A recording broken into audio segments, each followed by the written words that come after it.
دستپرور دانشگاه طبی تاجیکستان به نام ابوعلی ابن سینا، مدیر شعبه کاردیولوژی مرکزی ولایت بیماری‌های دل و شریان در بیمارستان مرکزی نویه ایگوروی ولایت مسکو، نامزد علم‌های طب غفور فرقت صابرویچ برنده جایزه والی ولایت مسکو به نام میر یادم گردید. مراسم جایزه سپاری به طور آنلاین 4 دکامبر دایر شد.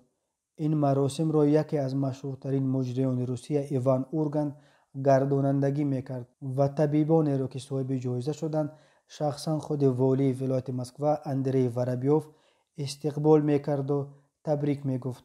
فرقت غفوروف در این مراسم همراه یک زن 70 ساله اشتراک کرد.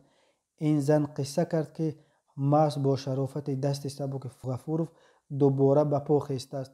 دلشناس جوان از تاجیکستان را هنگام سپردن جایزه همچنین رهبر علمیش کاردیولوژ مشهور روسیه لیو بکیریا استقبال کرده و از فرقت غفوروف به عنوان یک طبیب و عالم کاردیولوژی آینده‌دار توصیف کرد. والی ولایت مسکو اندری ورابیوف خبر داد که از 180 برنده جایزه میر یادم را از بین بیش از 10,000 داوطلب انتخاب کردند.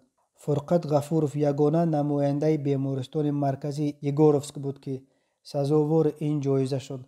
در این بیمارستان این طبیب تاجیک را برای دانش و ملکش ستایش میکنند. سالهای آخر صدها نفر از طبیبان تاجیک ترک تاجیکستان کرده به کشورهای دیگر اساساً به روسیه کوچیدند.